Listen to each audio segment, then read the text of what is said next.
Hi there. I'm Charlie Blaylock from Shine's Farm Stand. A lot of y'all know me from Cowtown Farmers Market. I'm the market manager and president of the board. Also, I'm a board member of the Tarrant County Food Policy Council, and I work with Opal's Farm and Grow Southeast to help people down in the Stop 6 area bring some fresh fruits and vegetables to their neighborhood. And this is my moose. He's hanging out with me. And we're going to talk to y'all about the organic method for North Texas market farming. The reason I call it that is that there are so many different methods out there that from the Garden of Eden to the Ruth Stout and organic methods that work in places other than here. I wanted to help with what I've found works here, makes it instantly productive, immediately productive. So this method is simple, believe it or not. I think many people starting farms make it way too difficult because they hear about no-till and so many of the other methods that everyone seems to be experimenting and relearning the same lessons over and over again. So I wanted to do a presentation on the way you just do the work and then get started growing. So it's simple. It's not easy, but it is simple. Oops. So this is my garden. There are many like it, but this one is mine. My garden is my best friend. And these pictures are actually from a couple of years ago because I finally got enough wood chips to fill all of my walkways. Befriended an arborist, and I traded him tomatoes for dumps of wood chips. There's also Chip Drop online, which is a great resource for that. I'll get into the details of why I like wood chips and what I like for the beds in a bit. So these are the steps. It's pretty simple. It's not easy, but it's simple. If you're starting with bare dirt, you don't even have to do the first step. But you remove your sod, break up the subsoil about 18 inches deep. And the reason I say it that way is because if somebody from Iowa came down here and looked at our dirt that sits on top of the ground, they would realize that we're farming in what is essentially their subsoil. They've got a thick, lush layer of healthy soil on top of that. And we have either sand or red clay. Sometimes we get some black gumbo, especially in town, but mostly it's red clay and sand. Then we add organic matter and minerals. I've found those to be beneficial. We stimulate the bacteria and fungi and mulch. So cut the grass, break up the subsoil, add organic matter, stimulate the bacteria, mulch, then plant. It's that simple. So thanks for listening to my presentation. I'm just kidding. I'm gonna go into some details. Moose is bailing on me though. So I'm gonna go into some details about each one. Removing the sod. I have used a sod cutter for a particularly grassy, weedy area, but most of my beds, I flipped the sod upside down and buried it in my double dig. And we'll get into the details of that later. You can cut it out with a spade or a shovel and move it to a different area of your property. So get it clean. Some people use the cardboard method, which takes longer. If you put cardboard on top of grass, on top of clay, you're essentially growing in 2 to 3 inches worth of soil, and you're not going to get very robust plants. If you're in sand, that's a different story. So break up the subsoil, 18 inches deep. I double dig mine. It's very thorough and it's very labor intensive. 100 square feet takes me between 2 and 4 hours, depending on how clay the soil is, but I have 18 inches of subsoil broken up for water filtration, for oxygen, bacteria go down in there, worms get in there a lot faster. So I do it through double digging.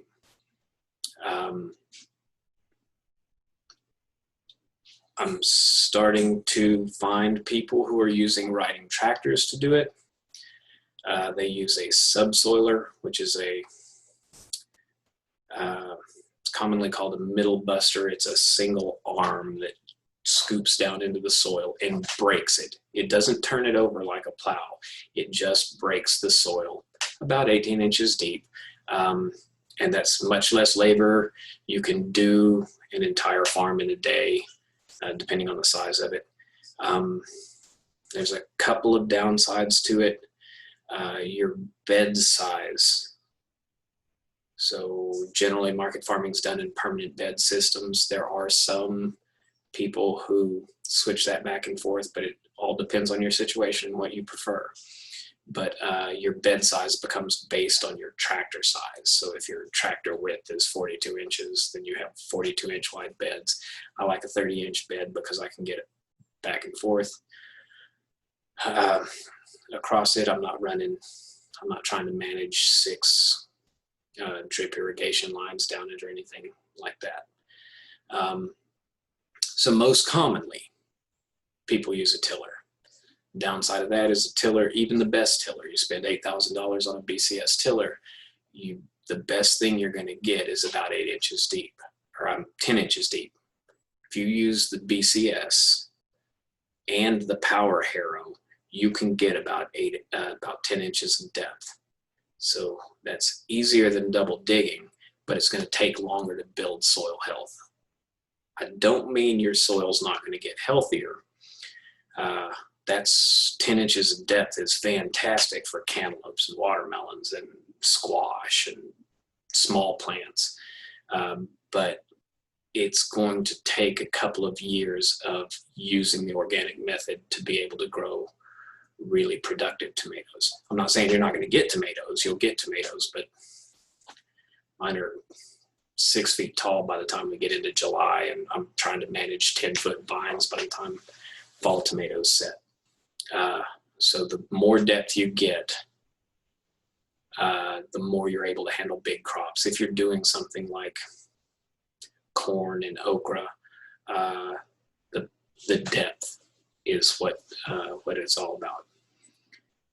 So this is my slide on double digging, and I don't know why I include this. Nobody ever does this. I have yet to meet anybody else who's done this. So if you happen to be double digging your beds and you run into me down at the farmer's market or something, I would love to talk to you about it because I can't find anybody else who does this. So essentially, I take the first shovel width and shovel depths of soil out of my 30-inch wide, 25-foot long bed, and I take that and put it in a wheelbarrow.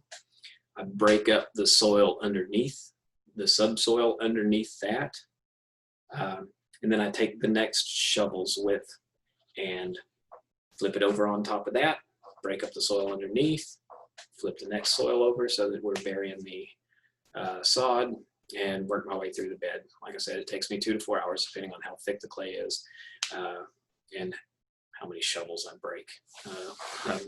I'm a huge fan of the stainless steel, the entire stainless steel shovels that are available now. So I put down a wheelbarrow of compost before I do that so that it kind of gets mixed in during the process.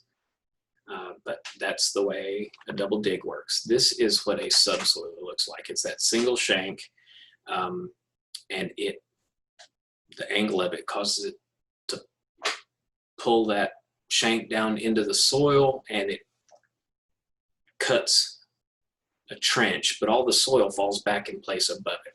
So really all you've done is made air and water passages down about 18 inches deep. And then you do a second pass and till kind of shallowly 4 to 6 inches. But you've got that depth to start the soil food web working down deep enough to make it productive. With a tiller, you till and continue with the method. So then adding organic matter, luckily I never bought any boats or jet skis or anything, because I did spend a lot of money on buying in compost. I didn't spend a lot of money on compost. I spent a lot of time on compost. So add 4 inches. 4 inches deep compost, and you have a bed that's going to be productive. If you have 18 inches of depth and 4 inches of compost, that's going to be an amazing bed. Most people don't do that.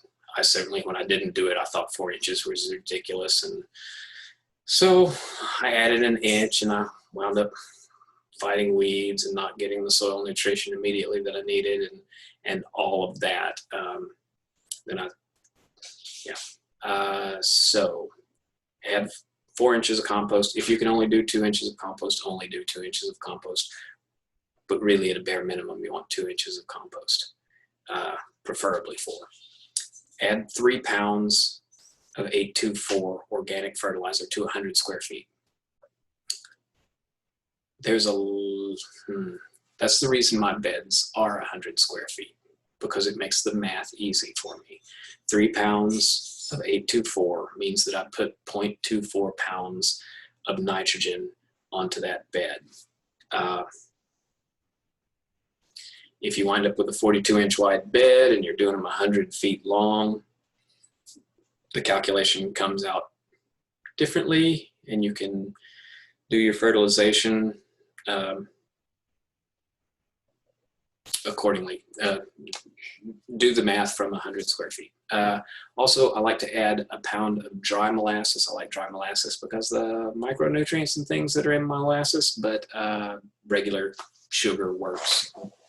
Walmart 25-pound bag of sugar, I've gone through several of those. It's just a little extra food to help the bacteria get started. So there's a lot of talk about mineralization of soil, and there's some crazy ideas like putting seawater on your gardens, and I don't condone salting the earth in any method, but lava sand has a tremendous amount, and green sand has a tremendous amount of minerals, micronutrients, boron, and things like that. I've found that when I use those in a new bed, that it makes my plants more resistant to insect pressure. When I first read about that, I thought it was hooey, which is a polite way to say it, but I completely didn't believe it. But then I did it side by side. Lava sand and green sand, I couldn't tell a difference, but without it, the plants struggle more. They do, and it's magic. So after you've added your minerals, organic matter and minerals, then you need to stimulate the bacteria, because what we have here in Texas, we have bacteria in our soil, but they're all starving because we have no organic matter and we have no exudates from roots, and we just don't have that. We don't have oxygen in the subsoil. We have all the things that are preventing that. And that's really the engine of an organic method, is your bacteria and your fungi.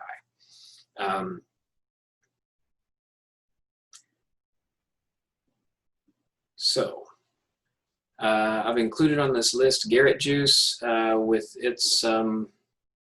the concentration that I pour it out. I have used Garrett juice. I like Garrett juice.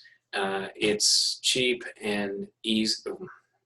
It's not super cheap, but it's easy.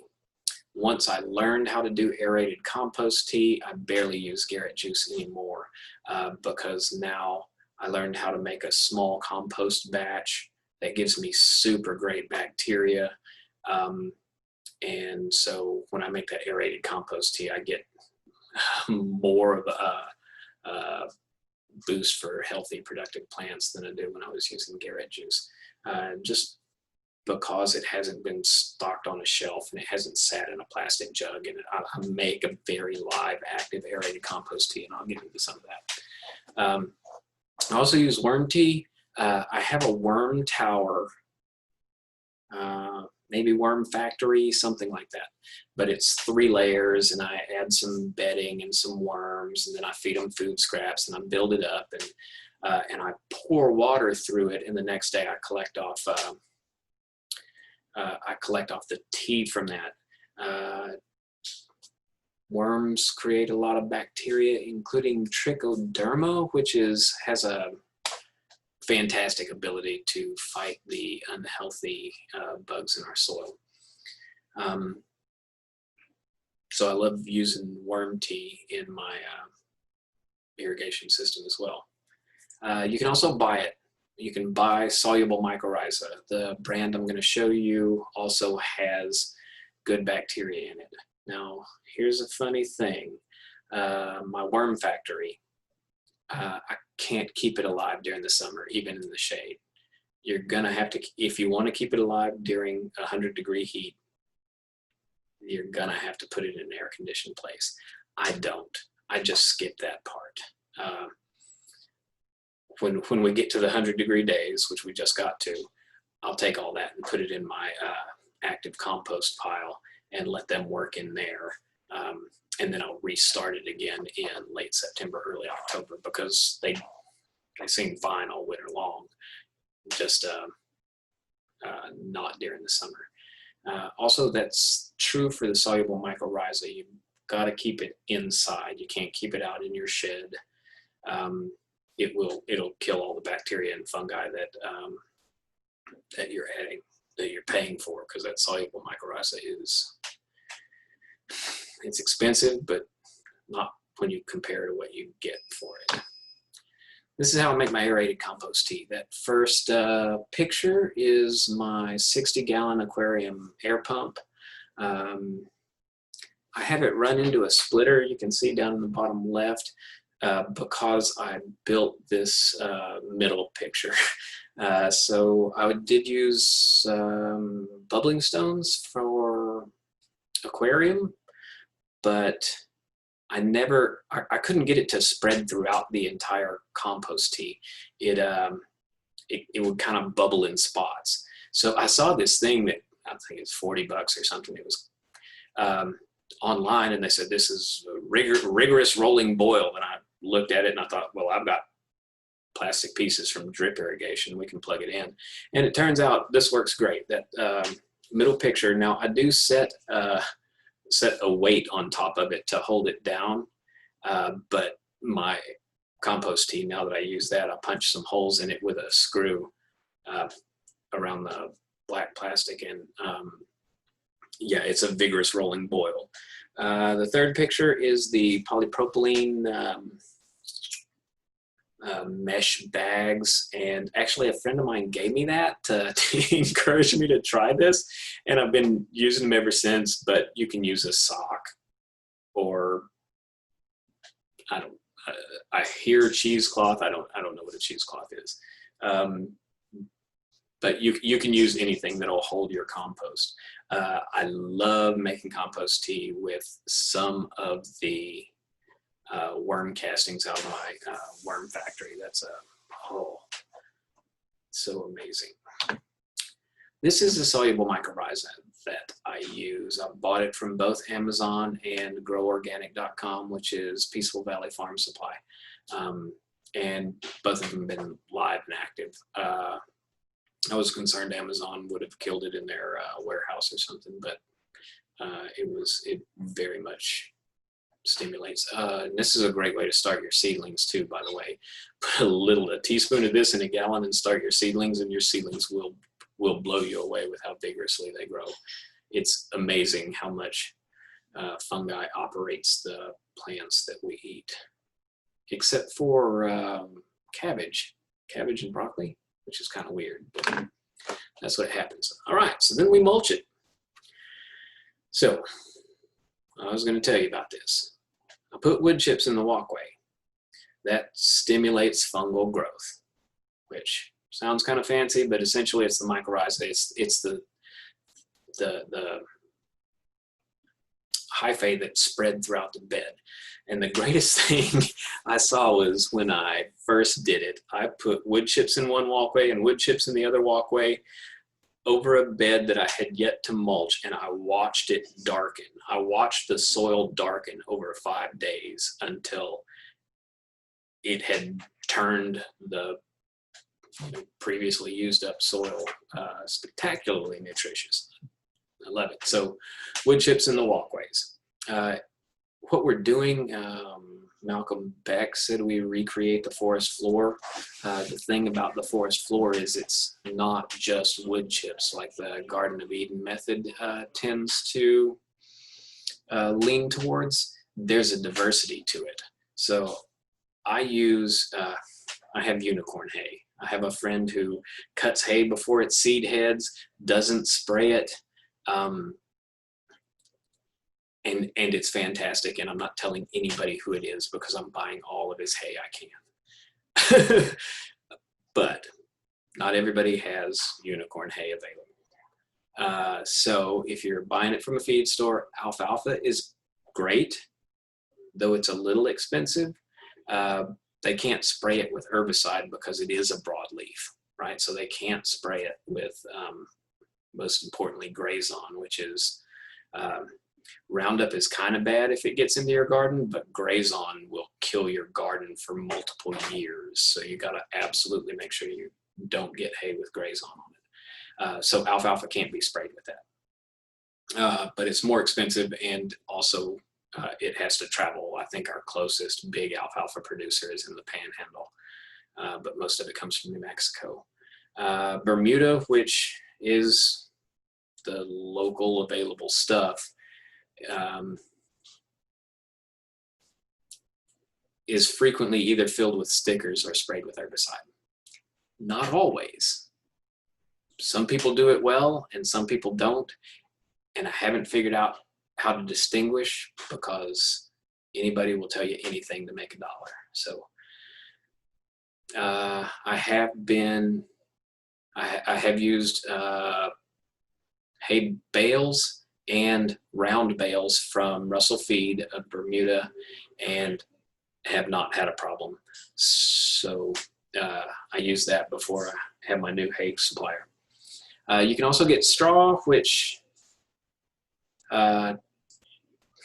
depends on who does it, may or may not be sprayed, but straw tends to have seeds in it, so you're going to wind up putting all this straw out and you'll have ryegrass, not ryegrass, but winter rye popping up in your garden beds. You can also grow your own, which is interesting. I'm really just starting on that this year. I've been growing legumes year round. I grow Austrian winter peas and fava beans during the winter, cut them down in the spring and use them as mulch too, which is a pretty fantastic method because I know I didn't spray it, and legumes have more nitrogen in them anyway, which just goes right back into your soil. So then it's time to plant, right? Like that's it. So after you mulch it, the first year, I highly recommend you use transplants.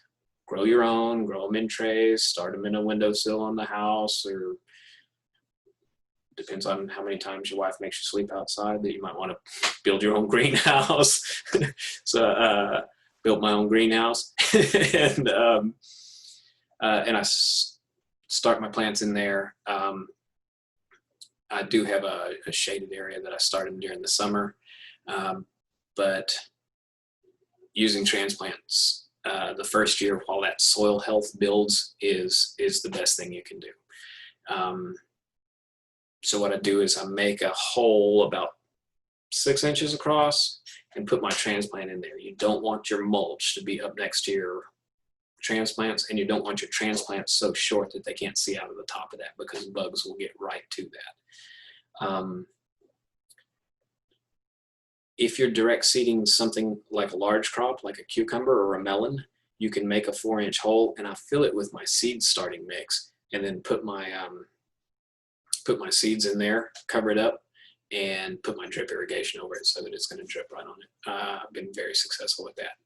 Now, small crops. You can't mulch those. So you have to incorporate a lot more organic matter. If one of the first things you're going to do is grow carrots, turnips, radishes, or salad mix, go ahead and put till peat moss into that and then cover it with compost. You'll probably have to cover till in your compost as well to get a fine enough seed bed to get that to start. I highly recommend you wait for your second year to start your carrots, turnips, radishes. Beets can be transplanted, especially in a group of 3 or 4. If you put 3 or 4 of them in each cell and then make sure you have 3 or 4 plants, transplant those every 12 inches. 3 rows down a bed, they grow spectacularly. Beets love being right next to each other as long as there aren't too many of them. If there are 6 of them in there, they'll struggle, but 3 of them love. I've had the biggest beets I ever had, and I wasn't fertilizing them I wasn't spending as much fertilizer as I was in previous years because I had protected the soil with mulch. So I have included, I believe we're going to make these slideshows available. So I've included an appendix of things from previous presentations I've done. Recommended spring planting dates, fall planting dates, description of how I use my irrigation, what I use for weed management. Coastal is the same as Bermuda, in case you were wondering about that. Pest management. I am a huge fan of garlic tea and compost tea as a spray. It is only after I have a really bad infestation of something like harlequin bugs or flea beetles will I add spinosad. So for my beetles, I use spinosad. For my caterpillars, I use BT, but I generally don't have those problems now that I'm, whatever this magic is that this system is doing for me. I will lose 2 out of 75 cabbages to loopers, but that's not that bad of a deal for me if I still wind up with 73 of them. And then as soon as they pop up enough to show damage on that cabbage, I'm cutting it down and feeding it to the chickens so they all get that way anyway. I've got some details in there about garlic tea and I mix it with compost tea. I have some info on harvesting, root crops, lettuces and greens. I'm a huge fan of farmers markets when you are first getting started. It's the easiest way to learn. People are very receptive and kind, and you don't have the pressure of trying to meet a restaurant demand every week. It's a great learning tool to get started. I don't find wholesale profitable, but if you're starting a 100-acre farm, give me a call and I'll help you figure out how to do that. That is the end of my slides. So if you have any questions, you can contact me at shinesfarmstand@gmail.com, all one word, or come on down to Cowtown Farmers Market and check out all the cool stuff we grow. And other than that, I will see y'all soon.